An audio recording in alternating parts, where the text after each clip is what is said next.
The sky above New Terra was always calm. Stars blinked in silence, and the planet's two moons slowly moved across the sky. It was a peaceful world, far from the center of the galaxy.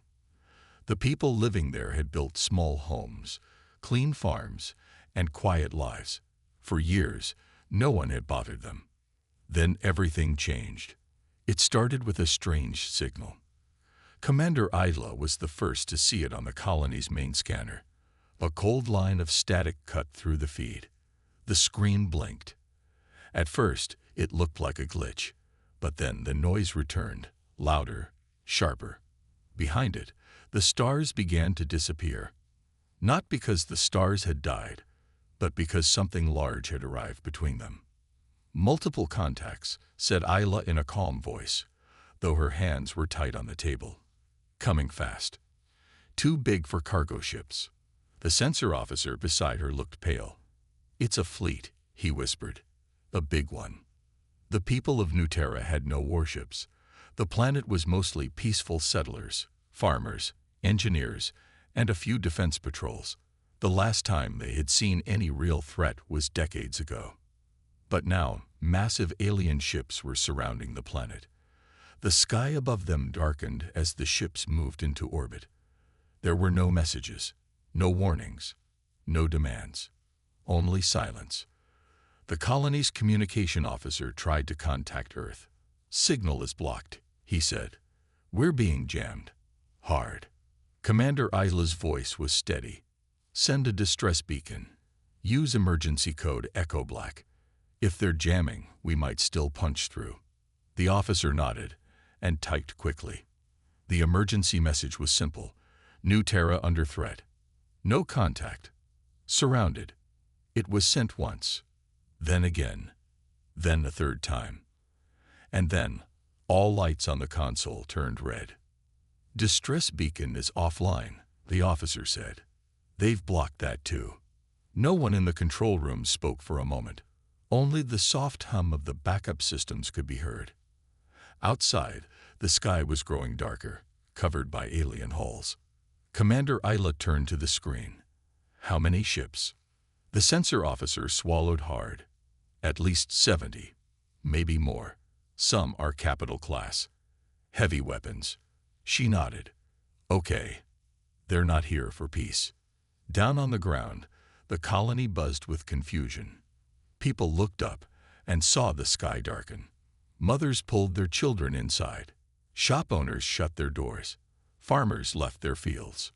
In the colony square, a large display screen showed the flag of Earth, blue, silver, and white. Under it, text blinked. Code Black. All civilians report to shelters. Commander Isla stood on a raised platform and spoke through the colony-wide speaker system. Her voice echoed through every street. "This is Commander Isla. Our colony is under threat. The alien ships have not answered our calls. We are cut off from Earth. But we will not panic. All civilians must report to the nearest shelter. Bring only what you need. Stay calm." People moved quickly. Fear was in their eyes, but they trusted her. She had led the colony defense for 7 years. Now she was the last hope they had. Inside the defense center, the few available soldiers gathered. Only 150 trained guards were left. They had old rifles, light armor, and ground vehicles. Nothing that could fight a space fleet. Lieutenant Ryan looked at Isla. "What do we do now?" She looked at the map. The alien ships were now in full orbit. No movement yet. "We prepare," she said. "If they come down, we fight on the ground. We hold long enough for someone, anyone, to hear us." Another officer, younger, spoke up. "Do you really think Earth will come?" Isla didn't answer right away. She stared at the blinking red screen that showed no signal. Then she looked up. "I don't know," she said honestly. "But we don't wait for rescue. We hold the line." Far above the planet, the alien fleet was silent. But inside those ships, plans were already moving forward. Strange eyes watched New Terra. Cold minds made decisions. No words, no messages, Only silent machines preparing for war. One by one, the alien landing crafts began to open. Isla saw it first. "They're coming," she said. And in that moment, she knew. New Terra would not surrender. Earth might be silent now, but her people would never kneel. The sky broke open. From the massive alien ships above, dozens of dark landing crafts dropped fast. Their shapes were sharp and silent, like black arrows falling from the stars. No engine noise, no flashing lights, just cold, smooth metal moving through the air like death. Commander Isla stood on the roof of the colony's command center, watching them fall.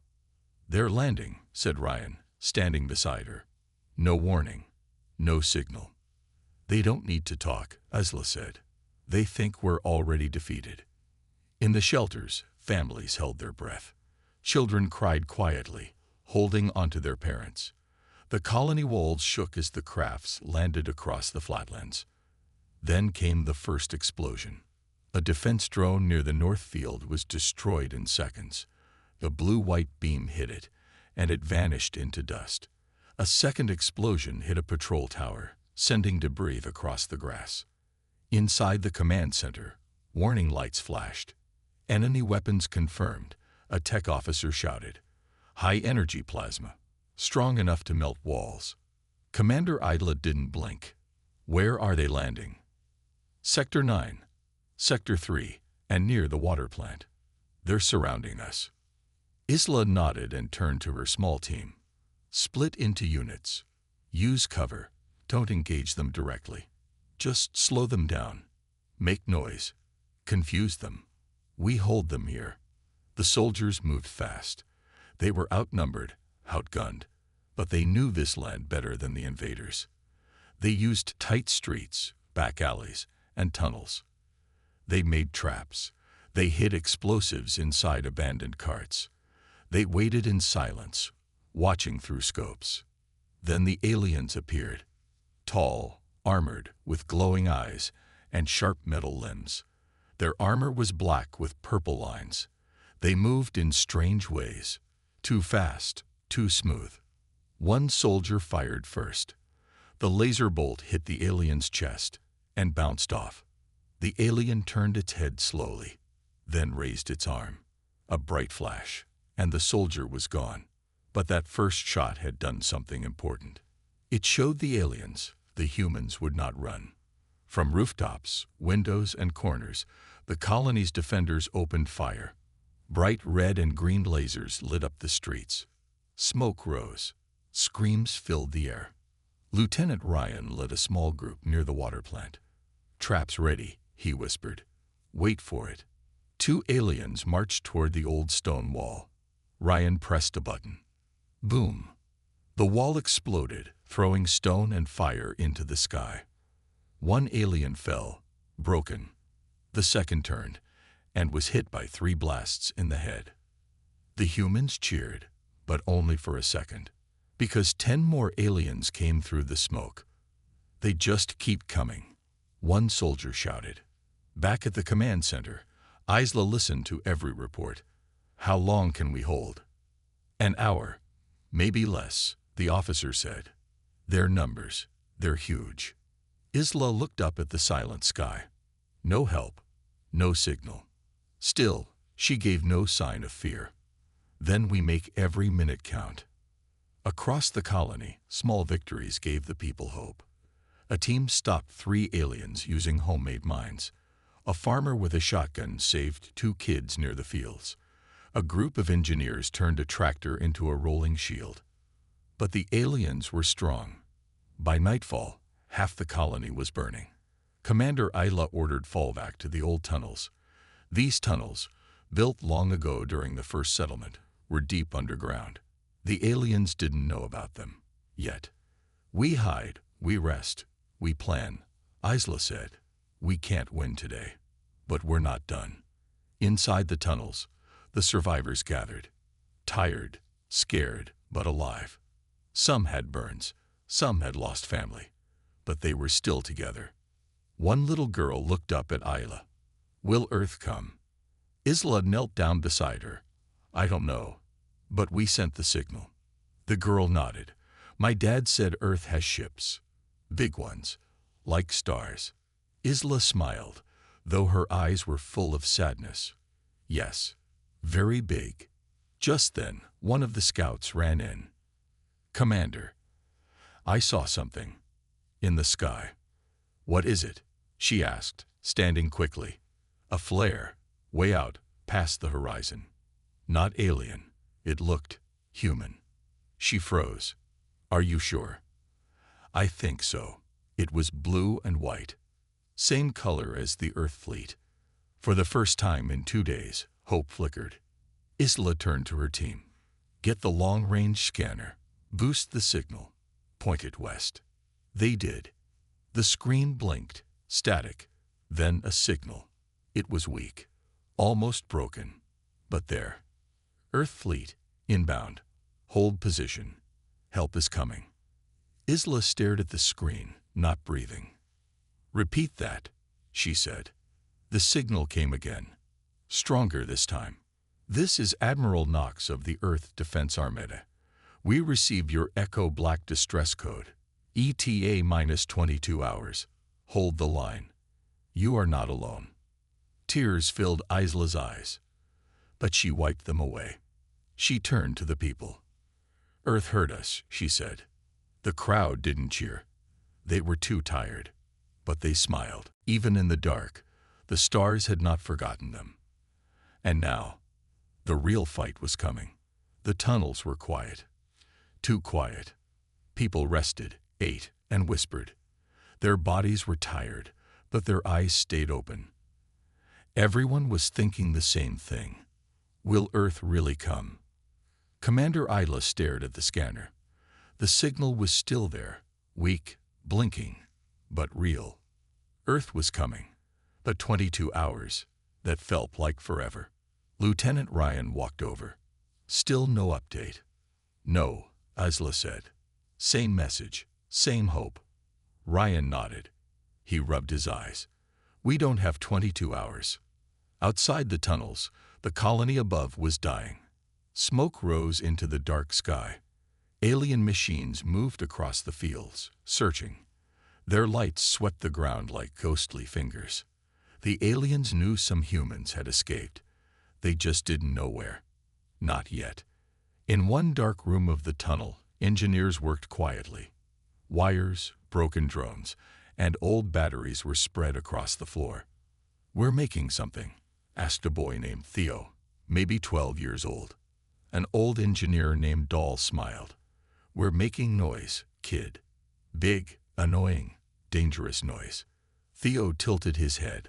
Why? To keep those metal monsters looking in the wrong places, Dahl said, placing a charge inside a dummy drone.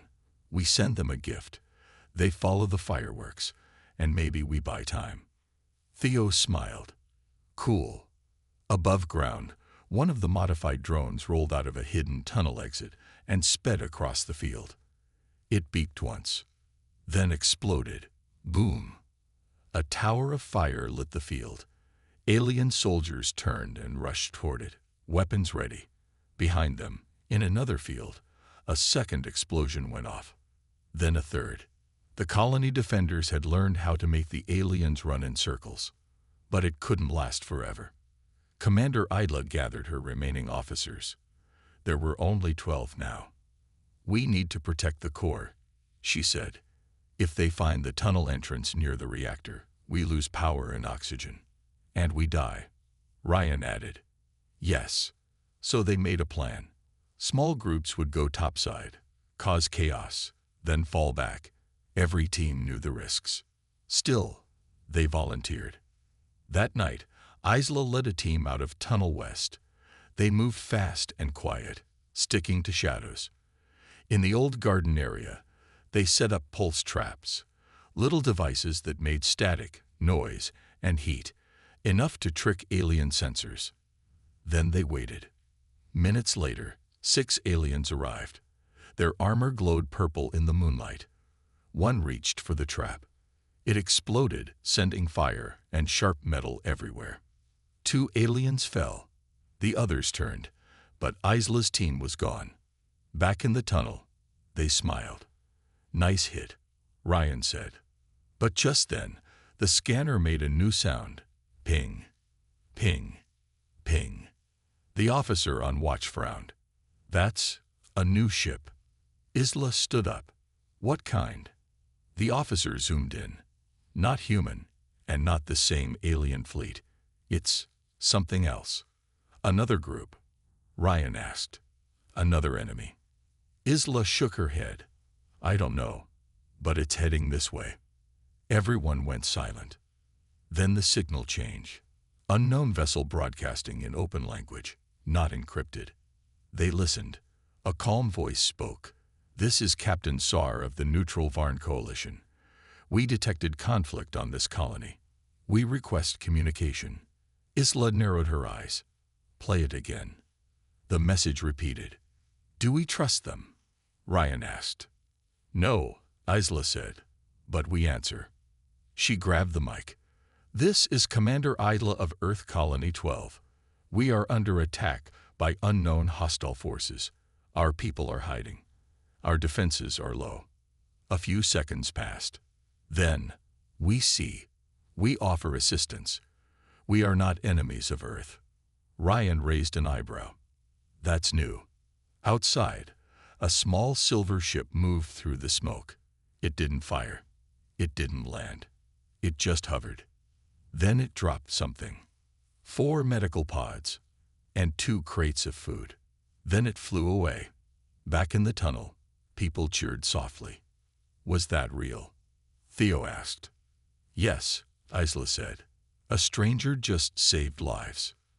But the moment of hope ended fast. The screen flashed red. Hostile ships moving. Alien main force redirecting to tunnels. "They found us," someone whispered. Commander Isla stood tall. "They're coming." Ryan looked at her. "And we have maybe 20 hours until Earth arrives." "We fight," she said. "Every inch, every step." That night, the tunnel walls shook. The battle had reached their last home, and no one knew if they would live to see the sky again. The lights in the tunnel flickered. Dust fell from the ceiling as the ground above shook. Somewhere close, a blast had hit the surface. The enemy was digging now. They were trying to break through. Commander Isla stood at the front of the group, helmet on, weapon ready. Her armor was scratched and dented, but her eyes were sharp. "They're coming," she said. "This is where we hold them." Behind her, children, families, and engineers moved deeper into the tunnel system. Some cried, some prayed, but all of them moved quickly, listening to the warnings. Lieutenant Ryan checked the charges on the walls. "First group breaks through. We trap them in this section and blow it." His voice was calm, but his hands were shaking just a little. "They won't stop," Isla said quietly. "They're machines. They don't care about losses." "Then we teach them something new," Ryan said. "Pain." Suddenly, TRHK. A loud bang echoed down the tunnel. One of the steel doors shook as something heavy hit it from the other side. Then another hit, and another. Then silence. Everyone waited. Boom! The door exploded inward in a shower of metal. Alien soldiers rushed through, tall, armored, with glowing red eyes. They moved fast, not like machines, but like beasts on the hunt. Isla gave the order. "Fire." The defenders opened fire. Blasters lit up the tunnel. Smoke filled the air. Humans yelled. Aliens screamed in strange, high-pitched voices. Then the first trap exploded. The blast hit the second wave of alien soldiers and pushed them back. Fire spread through the entrance chamber. The tunnel walls shook again. But the aliens kept coming. "Fall back," Isla shouted. The defenders moved to the second position. The engineers triggered another trap. This one collapsed part of the tunnel behind them, burying the aliens in rubble. Silence returned, but no one relaxed. "That was just one group," Isla said. "More will come." Ryan nodded. "We got 2 more fallback points. That's it." Then the radio buzzed. It was Theo's voice. "Commander, "We have a signal." Everyone froze. "From where?" Isla asked. "Space. It's Earth. It's really them." Isla grabbed the radio. "Repeat that." "They're coming." Theo shouted. "The message says, 'Hold your ground. Earth fleet inbound. Arrival in 17 hours. A cheer spread through the tunnel. Even the injured smiled. Hope returned like a light in the dark. But 17 hours was still a long time. That night, the second wave came. It started with a noise, low like metal grinding on metal. Then the lights flickered again. Then the wall exploded. Aliens charged through the side tunnel, having found another path. They fired without warning. 2 defenders fell. "Hold the line," Isla shouted. Ryan threw a grenade and took out 3 enemies. But they just kept coming. Dahl, the old engineer, ran forward with a box in his hands. "Cover me." "What are you doing?" Ryan yelled. "Giving them a gift." Dahl dropped the box, hit a button, and ran.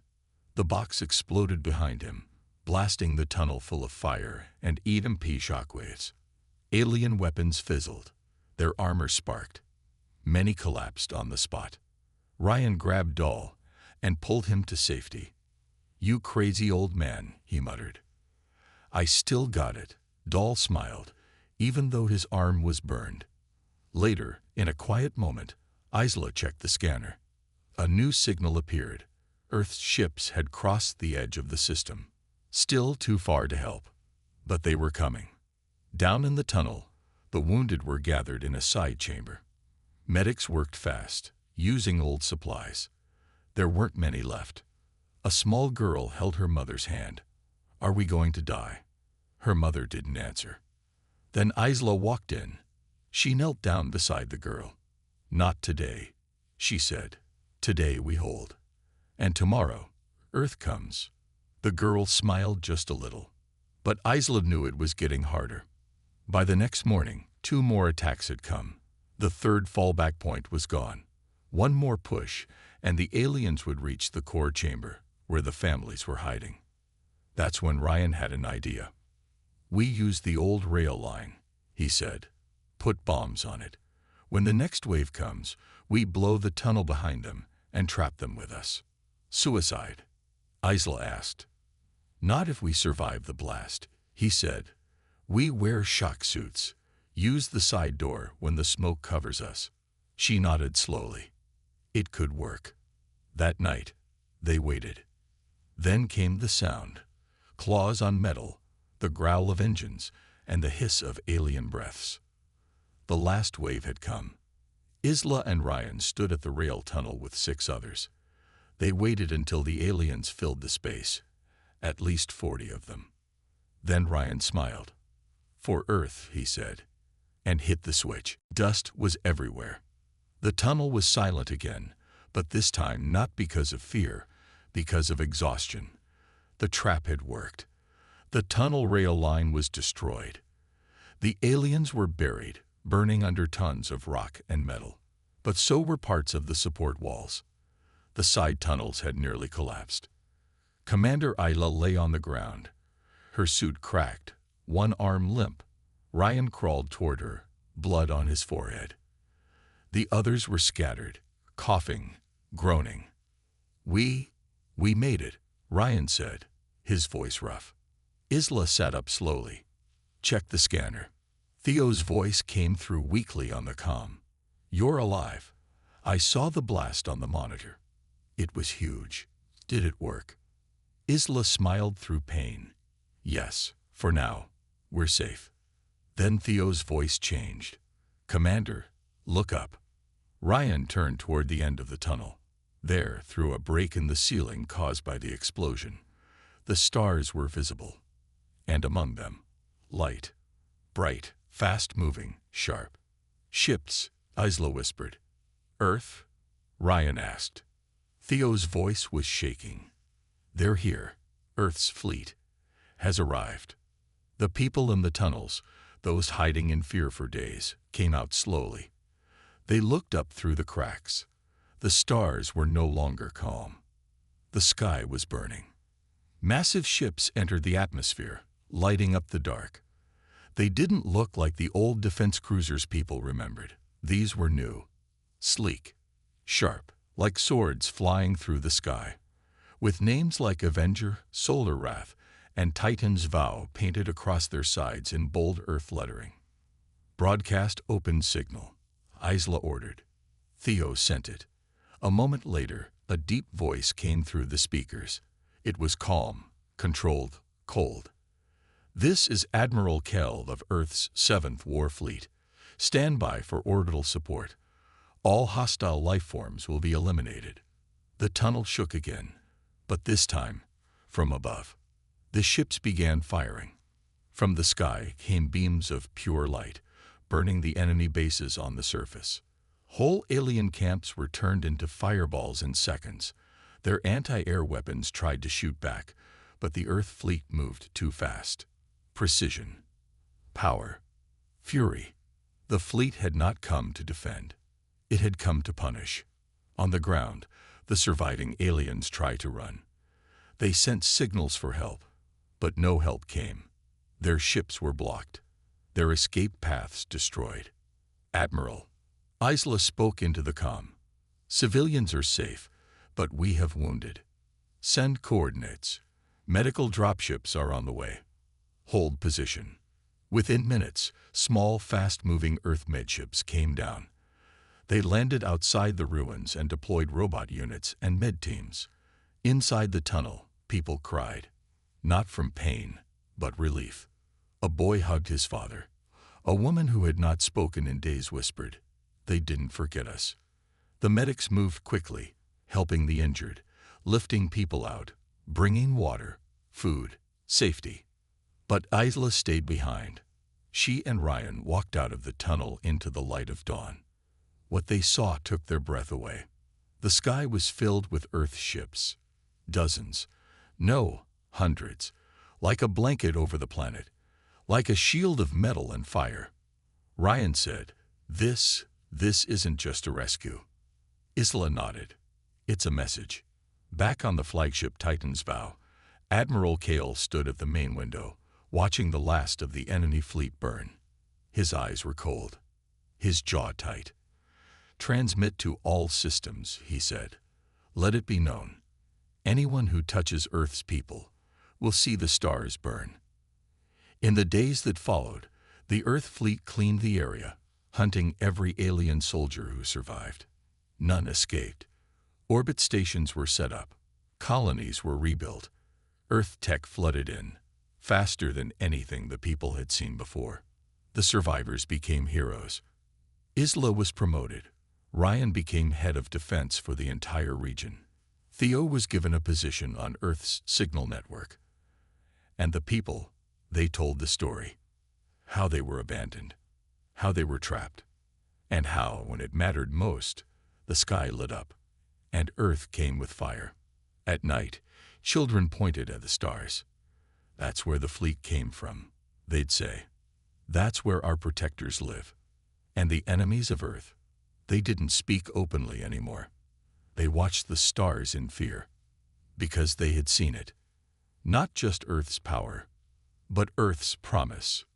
Never again would humans be alone. The days that followed the arrival of Earth's fleet were unlike any the people of this world had ever known. The battles were over, but the scars on the land and in the hearts of the survivors would never fully heal. Yet there was a new sense of power, a new sense of safety. Admiral Kale stood on the bridge of the Titan's Vow, looking out at the endless expanse of stars. His mind was still processing everything that had happened. The strength of Earth's fleet had crushed the enemy with terrifying efficiency. But now came the hardest part, rebuilding. "Admiral," a voice interrupted his thoughts. Commander Isla entered the room, her face set with determination. "The survivors are asking about the future, about what Earth will do now." Kale turned to her, his eyes cold but thoughtful. "They want to know if we'll stay, if we'll defend them again if needed." "We will," Isla said firmly. "But it's more than that. We need to show them that we won't just protect them. We will stand with them. Earth doesn't abandon its people. Kale looked back at the stars. A message must be sent. We're not here just for this world. We're here for all of them. For every planet that chooses to stand with us. Isla nodded. She'd been to the edge of space, seen the remains of the alien ships, and the wreckage scattered on the planets. What was left of the enemy fleet had been scattered across the star systems too. But Earth was just beginning to show its full power. The fleet's control center buzzed with activity. Fleet commanders, advisors, and strategists moved in and out, sending updates on Earth's global response to the threat. It wasn't just military force that Earth was using. It was diplomacy, economic power, and technology that would reshape this galaxy. But Earth's promise was simple. Never again will humanity be defenseless. Back on the surface, in the capital city of the once-occupied world, people were rebuilding. Streets once full of alien soldiers were now crowded with survivors who were learning how to live freely again. Theo, the comms officer who had once feared the worst, now sat with a group of former prisoners. They had been freed from the harsh rule of the alien invaders, and they now shared stories of their experiences. But they were also filled with hope. "We're free," one of the men said, his voice trembling with emotion. "And Earth gave us that. Without them, we would be dead." Theo smiled as he watched them laugh together. "You all have more strength than you know. Earth didn't just bring power. They brought hope." Elsewhere, Ryan was standing near the outer walls of the new military base. He watched the stars above, but now his thoughts were focused on something bigger. The remnants of the enemy fleet were now being salvaged. Parts of their technology were being studied by Earth's scientists.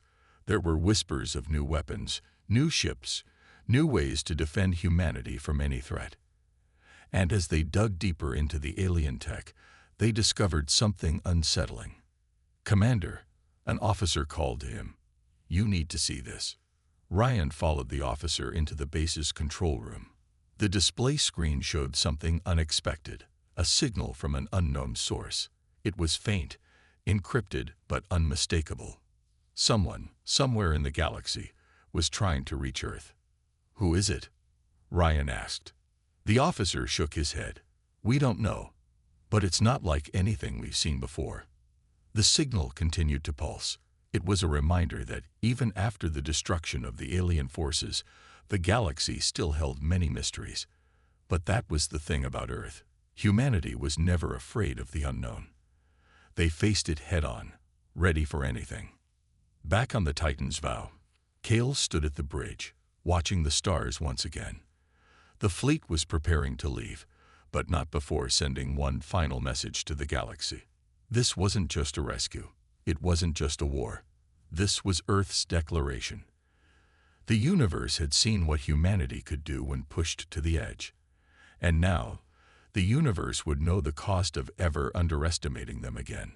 On the command deck, a young officer moved forward, holding a small device in his hands. "Admiral, the transmission is ready. The final message to the galaxy is set." Kale nodded. He didn't need to say anything. He knew exactly what message Earth would send. The transmission went out across the stars, a single broadcast sent to all corners of the galaxy. A statement in bold, simple words that would leave no doubt in anyone's mind. "Earth stands strong. We protect our own. Anyone who threatens us will regret it." The transmission echoed through space, reaching far beyond the stars Earth could see. As the words of Earth's promise traveled, a silence settled over the galaxy. For the first time, no one doubted Earth's power. No one doubted Earth's resolve. And no one dared to question Earth's promise. The fleet had left, and the galaxy began to settle into its uneasy silence. The survivors of the invasion watched the sky, wondering if the distant Earth would truly keep its promise.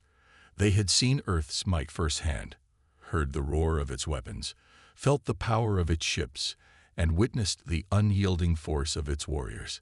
But in the quiet aftermath, they weren't just left with fear, they were left with a question. What would Earth do next? On Earth, the world was changing, evolving in ways no one could have predicted. Nations that once feared the rest of the galaxy now stood tall, united under the banner of Earth.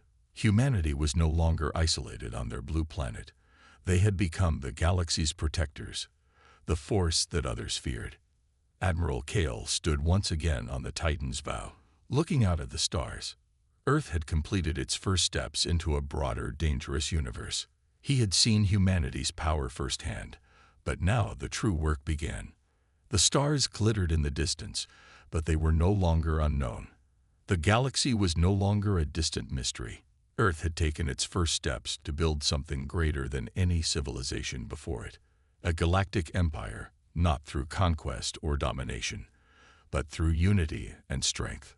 The warships that Earth sent to fight the invaders now remained in orbit, stationed over the planets that had been saved. They weren't just there for protection. They were symbols. Symbols of what Earth stood for: strength, unity, and the protection of the innocent. Kale had made his decision. The time for fighting was over. For now, it was time to rebuild, to forge alliances with those who had once been enemies, and to prove to the galaxy that Earth would always be the protector of those in need. He turned to Idla, who was standing beside him, her eyes watching the stars. "We've done what we set out to do. Now we lead." She nodded, her gaze hardening. "We do more than lead, Admiral. We show them what happens when they mess with humanity." As they prepared to leave the Titan's vow behind, Kale couldn't shake the feeling that the galaxy was watching, waiting. They wanted to see if Earth's promise was real, if humanity's legacy would be one of peace or one of relentless retribution. But Kale had no doubts.